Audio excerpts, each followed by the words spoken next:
Prizefighter, all roads lead to this. Welcome, boys. Good to see you. Zane. It's nice to see you. How are you? See you, mate. Great, man. Yeah, you should be. You should feel Great. good. You should feel great. I mean, you know, if the music reflects the humans, you're in tune. You're in tune to each other and to yourselves. And it hasn't always been that way for humans, for all of us as people. There's push and pull, there's tides you got to deal with. But it's all flowing the right way. Congrats. I love this fucking record. I'm very So excited do we, about it. mate. Thank you. It's my favorite thing we've ever done. Yeah, and you want to say that every time. But, you know, let's be honest, sometimes you're lying to yourself, even if you don't know it at the time, because every album reflects a different point in your life. And sometimes it is the pull. It's a push, or it's a different little bit of friction. What got you to this place where it's seamless? It's flow state. I think time is our friend. It's interesting hearing what you're saying there about the push and pull, because I think, have to trust that the longer that we do this, the more opportunity there'll be that we hit that moment together. And this was just one of those moments when it all just aligned. You know, we'd finished Rushmere and we were feeling creative. We felt good. We felt reconnected and galvanized and energized creatively. And then Aaron walks into the studio and he has this like special energy to him. He's a very unique human being. Can you describe that a little bit, if you can, in words from your perspective, what that energy entails? He's like the coolest indie kid in the world who has the best pop sensibilities of any indie kid I've ever met. And it's all hair and baseball caps and like baggy clothes. And then he's like a creative genius, I think. And we, you know, have had a long relationship with him. I mean, the National make it onto my desert island easily. And then we did all the demos for our third record in 2015 in his garage in Ditmas Park in Brooklyn. See, pre-Taylor, it was garage money. Yeah, Hello, Long Pond. Well, he hasn't changed at all. He's exactly the same creative and human being that he always has been, which is why people gravitate towards him, I think. And he has this imagination creatively that feels endless. He's most like Pharrell, actually, who we'd also just been with and seen. So the stars aligned. You know, we had the process with Dave Cobb for Rushmere, we had Pharrell, and then we came to Aaron, I think, like a bit like shed of some of our insecurities, like in better shape than we've been for a while, maybe since the beginning. And Pharrell had said this thing to me in Paris. He like gave me a really heavy pep talk at one point, where he was like, you don't have to impress anyone. You don't have to, like, you already impressed them. You just get to go and be yourself now and make what you want to make. And that leading us into bumping into Aaron was so perfect, because then when we saw Aaron, we were like in a good place. And then it came out so fast. Isn't it funny how, you know, people talk about angels coming into your life, coming and going, moments like that. Sometimes it's just a conversation that you need to hear. One person, it's Pharrell, of course, but it's like Pharrell wasn't doing that because he was Pharrell. He was doing that because he knows what it is to be pushed and pulled, and how you just don't do your best work unless you're comfortable with who you truly are, right? I think it's a big part of a producer is to play the kind of psychologist, you know, and Pharrell does it very naturally. I think Aaron, in the band dynamic of the National, was doing it his whole career. And as a producer, he does it as an extension of who he is. You watch him as a dad, you watch him as a friend. He's really good at like unlocking things in people. And it doesn't always turn out to be a song. It can just be a blockage. Marcus Drav's another great example of someone who knows how to speak truth when you need to hear it. And, you know, that's, people think of producers, I think, as kind of these technical wizards. And a lot of the time, you know, they don't know. They have a great engineer. Yeah, they have a great engineer, which Aaron does. Yeah, definitely. It's interesting, though, you talk about that safe space that people can create for you in order to feel comfortable, to go deep. But then also, they've got to find a place where it's a bit dangerous, right? Yeah, and like Bowie talks about being slightly out of your depth. And like certainly, like a lot of these songs, you know, if I speak the lyrics for a sec, like they were first thought, best thought. They were like, and these lads and Aaron together were like, don't overthink it. So I go all over the place on this one in a way that feels really playful and fun, and at times a bit vulnerable and scary, but like mostly just in a way that felt. That's why I feel most connected to these songs, to any songs I think I've ever written. I feel like deeply, deeply like they're saying exactly what I want to say. Well, I hope so, because if I was to read between the lines, and by that I mean the first line on the album and the last line on the album, I would suggest it's your final album. What's the last line on the album? Well, the first line, as you know, is, well, here's my final serenade. And the last line on the album is, the chase is over, my love. Ah, really nice. Yes. Wow. Is that just dawned on you? Yeah. Yeah, you're the first one to reveal that to me. It's great. Oh, there you go. Beautiful. There you go. It's an ending. It's definitely an ending. It's the fucking beginning of the end and then the end of the end. I mean, Yeah. it's... Now, obviously, I'm being slightly facetious. I'm not suggesting that this is, that we're 7 minutes into this interview, we're fucking breaking news. Let's announce it. Yeah. But we should have, in 2020, we should have split up in order to do the reunion thing. So maybe we just do it now instead. It wouldn't have mattered because we all split up. Sure, I mean, can you imagine if you'd broken up in 2020 and then we went into quarantine? It would have been like, well, that's a fucking fizz, wasn't it? Everybody's broken up. No one gives a shit. It's like we're going to come back in 3 years and everyone's coming back at the same time. Yeah.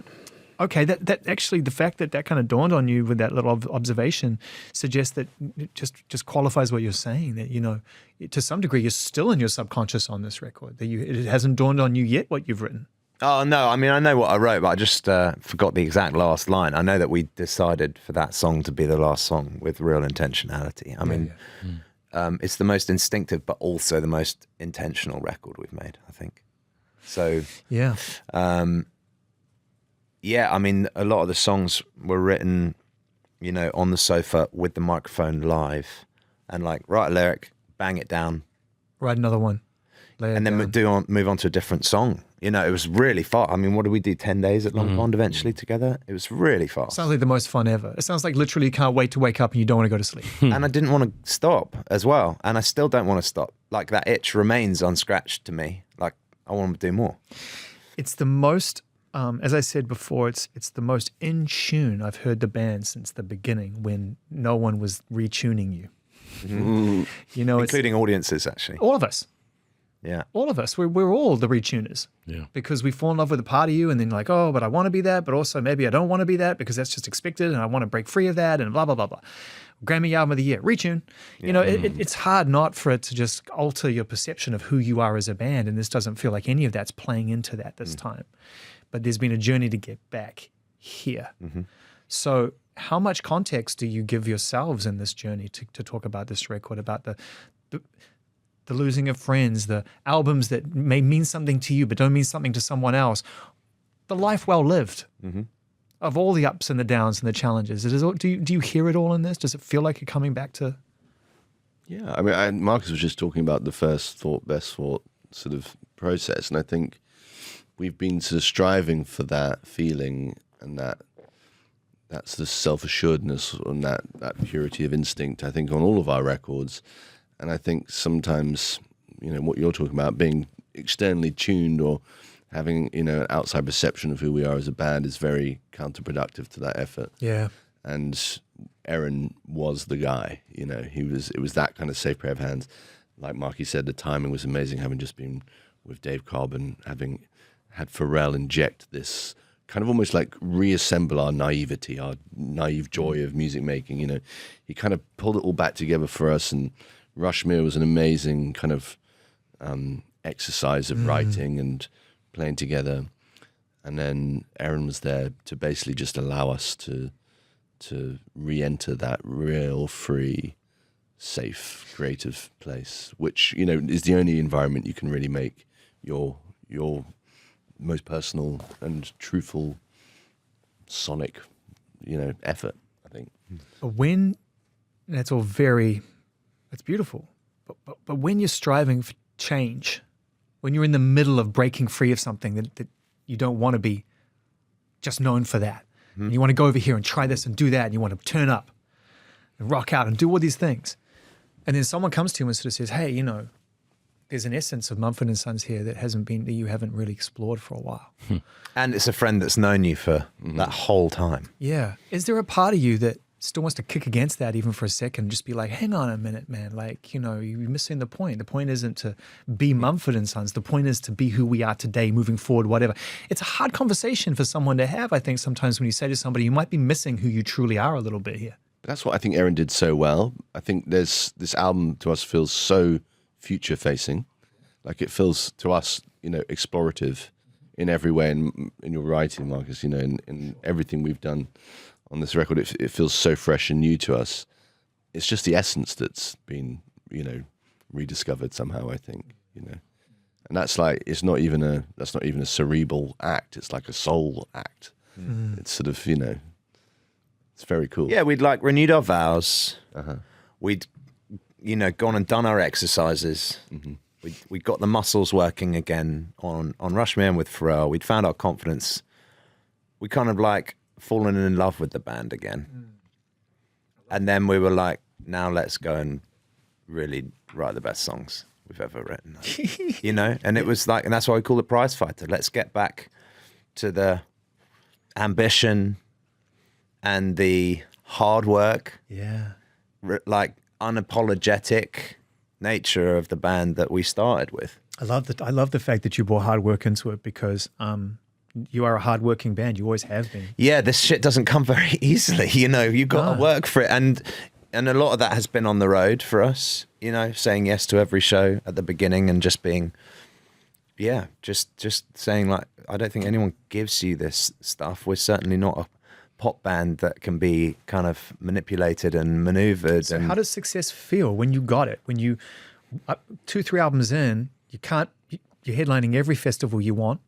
You're pyramid staging it, Grammy Album of the Year. All these things come to those. And I remember coming off the pyramid stage when we headlined Glastonbury, and being like, I just want to make more records. We need more songs, because we only did it on 2 records, which is long enough for headlining. Played every song from each record. Just long enough. Yeah, and so I remember we talked about, you know, some of the artists we most admire in recorded music. You know, having to really like leave songs out that people absolutely love. Like audience members going away each night being like, they didn't fucking play that. Yeah, that's a good problem to have. That's the problem you want to have. That's what success looks like to me in music. Like having a career long enough where you can have to leave songs out. So we're starting to get there. I think we've still got work to do, but we're starting to get there. Do you feel like you always will? Isn't that part of the actual DNA of this band? Absolutely. And I think we just want to keep making shit. But that's why I asked what success felt like, because the work ethic is not in question, but you are, okay, I've known you all a long time, right? You go to fun, fancy shit. That's cool. Who wouldn't do that? You know, you have a chance to live a great life. You have means. You have all these things. When you put that next to the work ethic of the band, before you came back to this record, were there ever moments where you're like, fuck, I don't know how this feels. Like, I don't know how does fame feel? How does success feel? All those things. It's not where you came from. You came from an attic in someone's house writing songs, into a garage, into this. And, you know, it's an unlikely success story is what I'm saying. I think the processor chip in our 20s wasn't really scrubbing very deep. You know, we were saying things to each other. We were marking the occasions as they were happening. But I'm not sure we were really feeling it, and certainly weren't reflecting on what was going on. And I think some of the time that has transpired since 2018, since Delta, that then led to a bunch of things happening in our band, gave us a real opportunity to kind of actually start to feel what the answer to the question. So life became priority at that point. Life, but then also, like, I don't think I would have ever really known what success was until maybe a year or 2 ago. Like, I'm sure it looked like we were being successful. I'm not sure we were like in it. And there's an element of confidence that we're coming at this from now, because it feels like we really are a band that has something to say, and we do stand on those stages now in a different way. Like I feel like we own that stage, whereas there was an apology to it 10 years ago. It didn't look like we were apologizing. It looked like we were a bunch of drunk kids running around like idiots. Speaks what Marcus was saying. They're coming off the back of the biggest headline slot you can do, and the first thing you're thinking of is, man, I don't know. I didn't feel like we were great yet. No, we weren't qualified. Yeah. I felt like we just maybe going to be qualified soon. We're nearly like getting to the point where we've done enough, we're experienced enough, we've written enough songs that we actually are starting to figure out what. It's got to be a head fuck when we qualify you and you don't quite sure why you got qualified. Because we're all saying you're totally qualified. Yeah, totally, and that's why probably music shouldn't be made into a competitive sport. But but I mean, it's just a journey that we're on, and this particular point of this particular journey, like we're the closest we've ever been. Yeah, no, we're enjoying it the most we ever have. And I think at times, like when you're striving, when you're a baby band, and you're just thinking about the next thing, and what Ben I think is also saying is like we're not really present to the thing that's happening. For whatever reason, right now, we're more present to the thing that's happening, and we fucking love it. You see, I took a quote out of something that you said. We're putting everything we have into this now. And I zeroed in on the word now. Because I've always felt that from a Mumford Sons point of view. I've never felt like you've showed up unready and without having put your heart and soul into it. But something about that use of the word now there just felt pointed to me, like it just felt different. Yeah, it does feel different. And it feels like it's coming from a place of like true, unanimous confidence in the music. Love it. I think this music can take us places for a long time. I really do. And just but actually like finding real joy in it and real fulfillment in it. And of course it's tiring. We played 100 shows in 25. We'll do a lot in 26. Probably some in 27. This is what we do now. Yeah. And I think there was always sort of a semi-doubt about whether this was really what we were doing in the baby years, for sure. Yeah. And it just feels great. And so the shows have been so much fun. And I think having some space, obviously from releasing music and from touring, probably a really good thing, because we come back to it with a new appreciation. Certainly for our audience. I can't believe these people giving up their time, energy, and money, like the golden triangle of human effort, to be here. We just got a new realization for it. Yeah. Now. Yeah. In a way that's really, really fun. It's fun. It's fun. And it should be fun. This should be fun. It's, that's a line on the record. Like, it really should, So looking back on this time in Long Pond and these 10 days of writing and getting these songs out, I'd love to know a couple of moments of just pure fun or pure clarity. And just because often we get caught up in this, like, talk about the album in its completed form and be a bit more macro with the recording. But nah, man, 2026, I'm like, this is all about memories. What are some of your fondest memories of that 10 days? It's from the stupidest to the funnest to the hardest. I've got one. I'm sure we've all got different ones. But there was this guitar riff that Marcus had been messing around with, which is the song Begin Again. Yeah. And the first time I remember hearing it was in Paris, actually. We were recording in an amazing studio there, and this was way before we brought it into the studio with Aaron. And then started playing. One day it was like, well, what else you guys got? It was like a kind of every day. It was like, let's kick the can, let's voice notes, what ideas, what's going on. There wasn't much prep before the 10 days. And I remember when that kicked in, seeing, I still am so excited about that song and for people to hear it, and seeing Aaron's reaction to it and getting it, and then building the sonic landscape of that song with someone who really inspired, like the National, how they take the epic and the dark places is something that we've always kind of wanted to fuck around with as a band. Yeah, there's a romance to the misery that the chemistry in their band. Also Matt, the way he sings this, the Wigs do it, Afghan Wigs do it. They fucking Dooley will take you to the depths of drug addiction, and you're like, I kind of want to go for a day. Yeah. See what it's like. But at the same time with like soaring electric guitars in the background, like, and it like does this, and the kind of closeness of a vocal like you're talking about with this like big sound. So I remember when we kicked into that song, it was like day 5 or 6 or whatever, and I was like, this is going to be fun. Epic. Epic. Do you remember that moment? Yeah, and I was going to say my one. Well, I had a few. Honestly, it was my favorite recording experience we've ever had. In the mornings, I'd drive into Hudson. Aaron would be like, everyone go exercise in the mornings, because then we come into the studio like a bit, we've figured some stuff out. Yeah.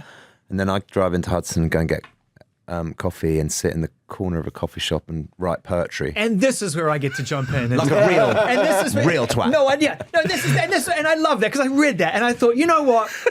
This is what's happening to everyone else in that town. They're walking in and they're like, fucking hell, man, it looks like Marcus Mumford. And then someone's whispering like, leave him alone. It's a banger. It's a banger. It's like, it's fun. I've been writing poetry, and actually, and then we did Conversation with My Son, Gangsters and Angels, which is probably my favorite song I've ever written. Yeah. And I was on the sofa with the microphone, SM7 microphone. Ben had come up with this chord idea. He was like, let's write like an Irish hymn. And we'd then taken it in and started working on some stuff. And I just like showed them some of the ideas from the morning. I'd been reading a lot of W.H. Auden and was like, and Paul Kingsnorth, and was like, I think I want to write this about this. And like would write a line, look up to my right and my left, and Ben and Ted were there and be like, yep. And then another line. And then, it wasn't writing by panel, but it was like the friendship and the trust and the confidence that I needed to be able to write some of those lines. And then the other one for me was like... Just quickly, hold that thought. Was it the first time that had happened that you felt like that involved in the writing process from a sort of left and right point of view, like where it's like line by line, like, guys, are we doing this? No, there's always been that. There's always been that, but I think it was... there was a different light in the room on this record, for sure. I digress, though. You're going to give another one. And the other one for me was Alley Cat, because I wrote it in prison. Actually, I go in and do some poetry workshops in jail with the lads, and came out one day with that poem, and and felt slightly guilty about about that process, and had this poem and thought it was very random, and had written it in a 5-minute kind of exercise, with the lads, and then took it in and we built this track for it, and it's my favorite song on the record. I love it so much as a song, and knowing the process of how it was written, it was serious and playful at the same time. It said what I wanted to say, exactly what I wanted to say. Yeah. But Aaron and these guys, like the alchemy of being in a band with a great producer at the right place at the right time, means that you can do anything, and that's the Pharrell spirit, Have you gone and can you play music when you're in there doing the poetry workshops in prison? No. And I can't take your phone in. No. So I get it. Have you told them no that it's something? Yeah, I did. Yeah. That's awesome. It's funny.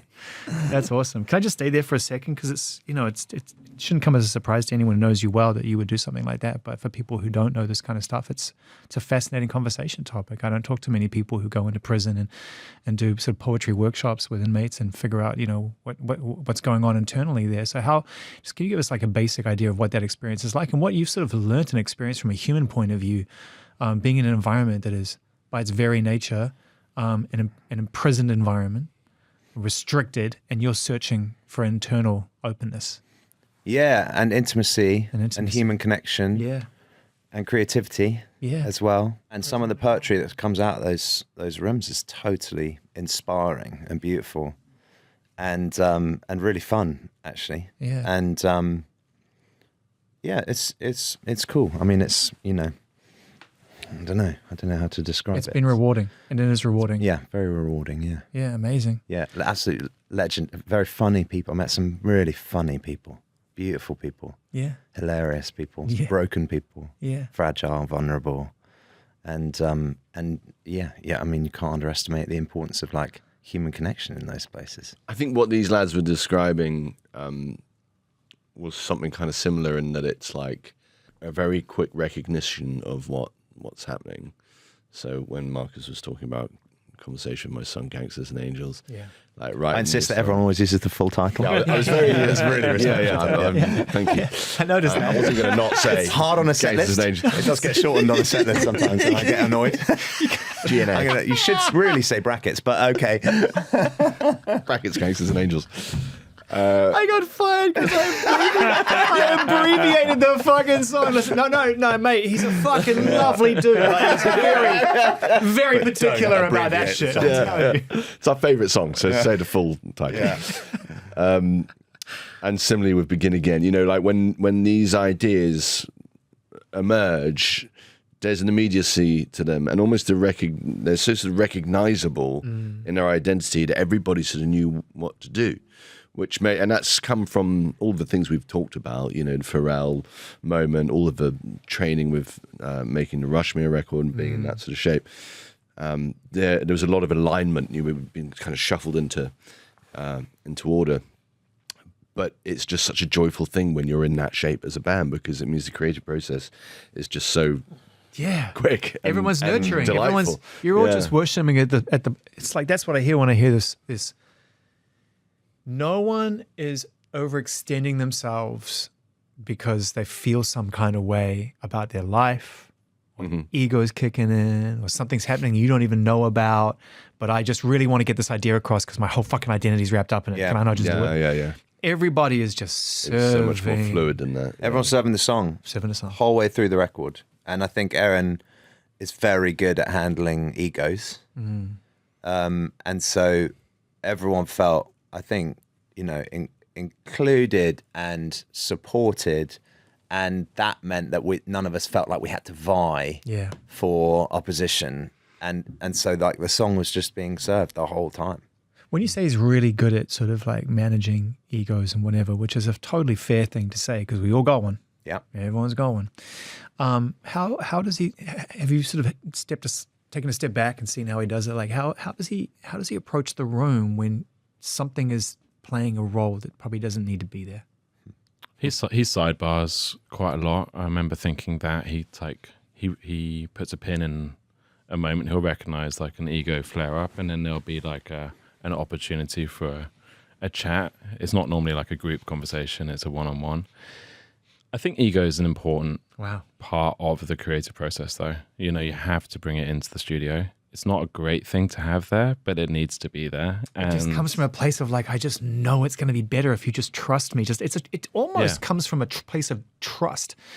And it's really hard because in exercising that ego to the fullest extent, you're really potentially breaking trust. Well, I think to be a songwriter in the first place, you have to be a narcissist because you have to believe enough in your story to tell people about it. Is it narcissism, though? Yeah, I think so. You have to be the center of your universe to be able to like express something that you feel deeply and then want to share it with people and want other people to hear it. Deep, isn't it? Because I'm thinking about that. And you're right. Technically, you're absolutely right. I'm not going to question that. But I have something I need to say, so I'm self-absorbed enough to recognize that, but also I've got to get it out of my system because I don't think I really want to keep it anymore. Whereas I think narcissists want to keep it and hold it. So you're technically right, but do you know what I mean? There's something in there that isn't, it's not as cut and dry as that. Like it's a desire, you got to get rid of this shit. Like I need to get it out. There's a catharsis to it as well. There's the catharsis. I remember Brandy Carlisle saying to me like, are you going to write a book? And I responded I was like, I'm just not an effective enough narcissist. I can't write a book either. I can't. I don't think I can't do it. I'm definitely a narcissist, but I'm just not good enough at it yet to write a book. It's a great response to someone who wrote a best-selling book, by the way. Yeah. I'm sure that wasn't lost on her for a second. Yeah, no, it's funny. Be a good book, though. But I mean, I don't know.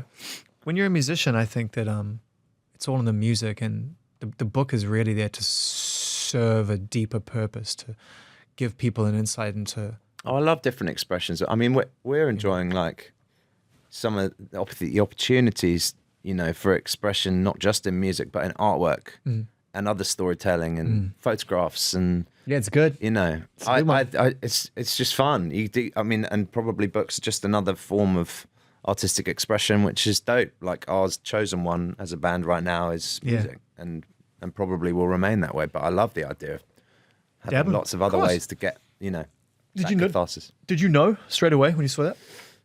Yeah. Pretty much, yeah. I mean, it's a great merch, but I don't think you can sell it at festivals, right? You have a fucking Woodstock 99 vibe. Yeah, and you can't put that shit in your hand luggage. No, you definitely can't. It's a nightmare. No, I know, because Eddie Vedder, you know, he he gives them out, right? If he Well, like, if he likes you, he hands you one. Part of the Because he's- idea behind Does this he? was trophies, and Eddie gave me one, Yeah. and I got him to scratch in the back of it with like a school compass, Yeah. you know, EV, Yeah. MM. Oh, you got and- yours personalised. Fuck, I Yeah, should've done that. yeah.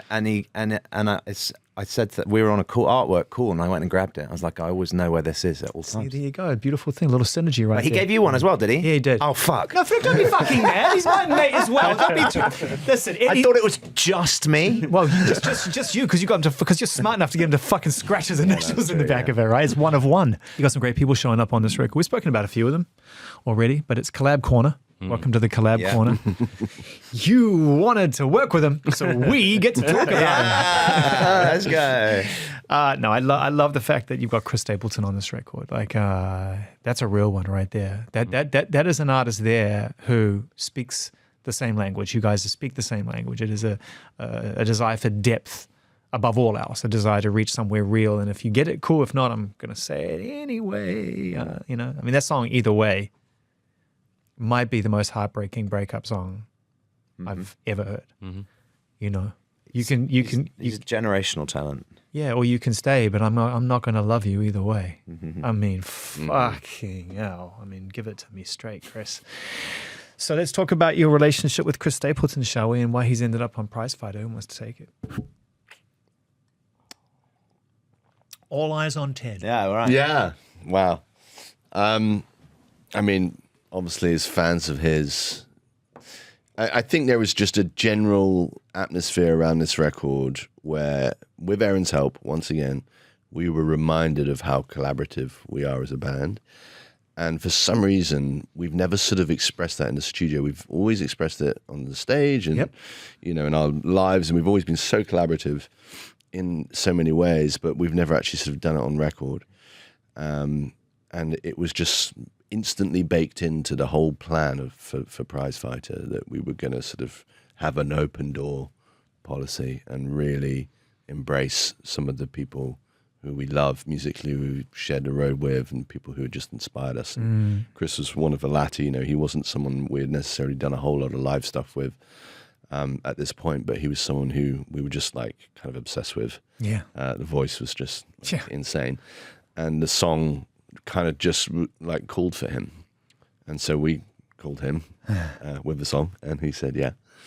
And Beautiful he's how like a simple huge it can be, asset. eh? Yeah, totally. Because you do get, I'm sure even you still get in your head like, fuck, if he says no, even if he's like, I'm just busy, guys. Yeah. I'm not going to shake that for 2 days. Yeah, I think with male vocalists, I can say this. Part of the reason I was looking at Ted is because Marcus definitely can't say this, but bringing other male vocalists into the orbit is tricky because I think we're blessed to have one of the best singers Without a doubt. in the world. Without a doubt.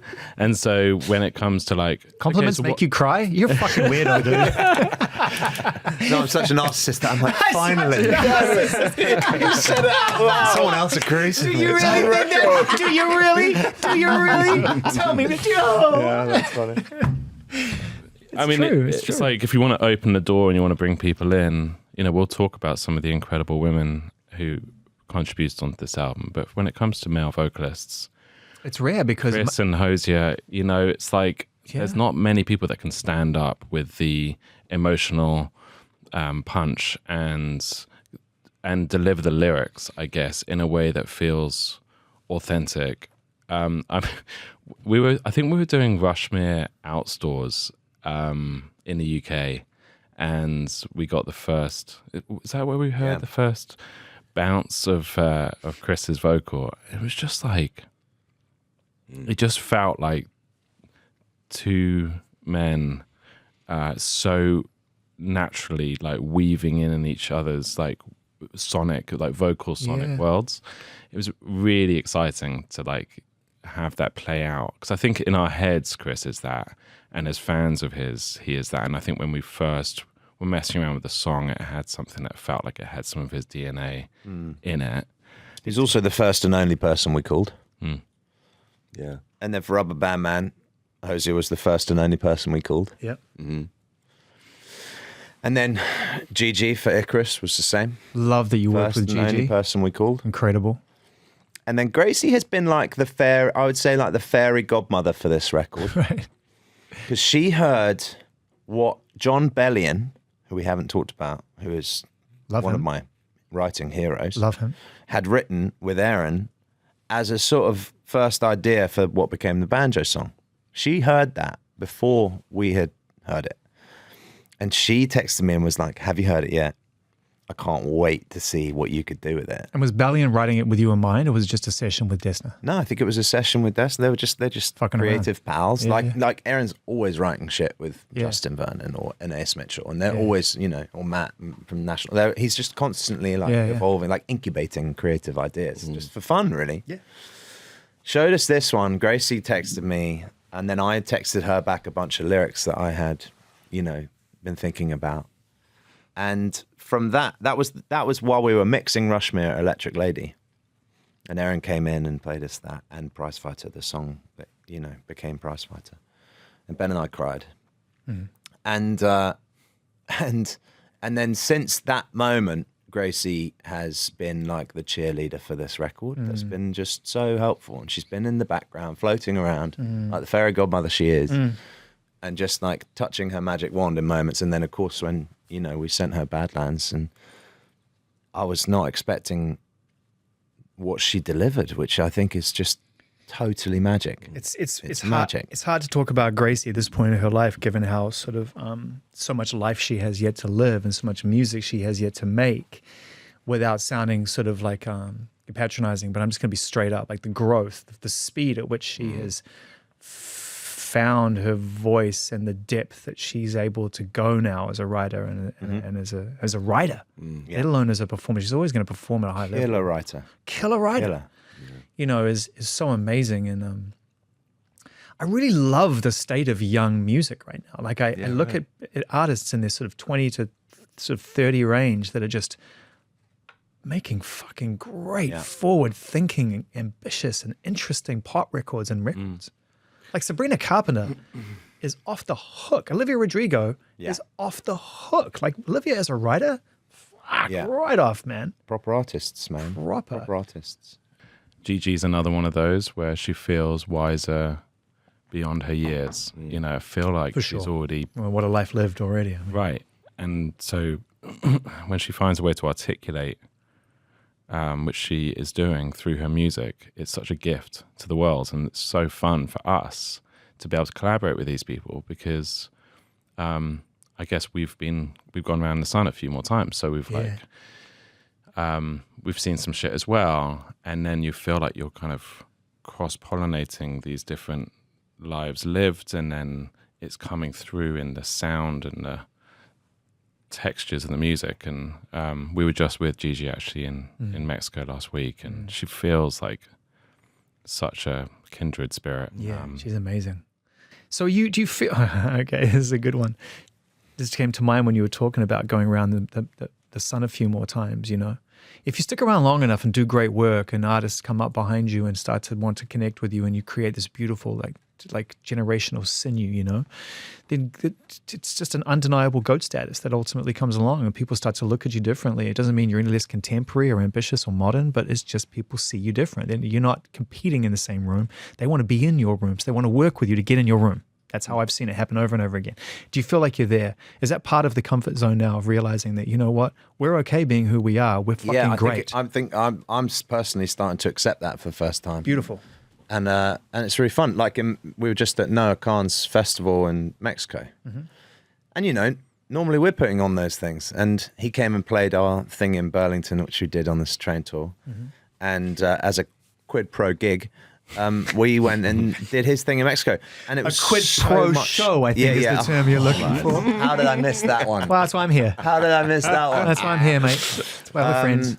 And and it was so much fun. Normally we're the ones organising, you know, it's normally our wedding that we're organising and someone else's wedding. I was on vacation. I was doing side quests left, right and centre. Yeah, of course I got to go be Sally for role model. It was so much fun, but it was all these artists, you know, it was like Noah, Gigi, Tucker, role model, Camp, RC Drive, who I'm obsessed with.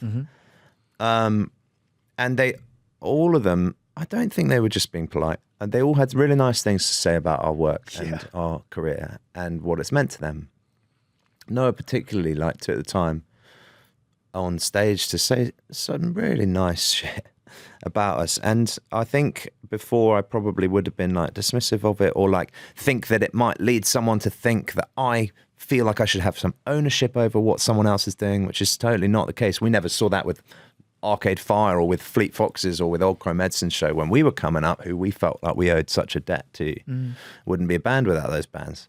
But that's just the beauty of music. It does, like, you can pass DNA through without feeling any, you know, loss. Yeah. It's amazing. And so to be part of their stories, it's really beautiful to me, and I'm really grateful for it. Well, you remember when I said it was an unlikely success story? You know, when you were coming through, it really wasn't expected. You know, that you would write these songs, these up tempo, really uplifting moments that really were just a kick drum, a 4 on the floor, man, and a lot of fucking energy and motivation, and let's fucking do it.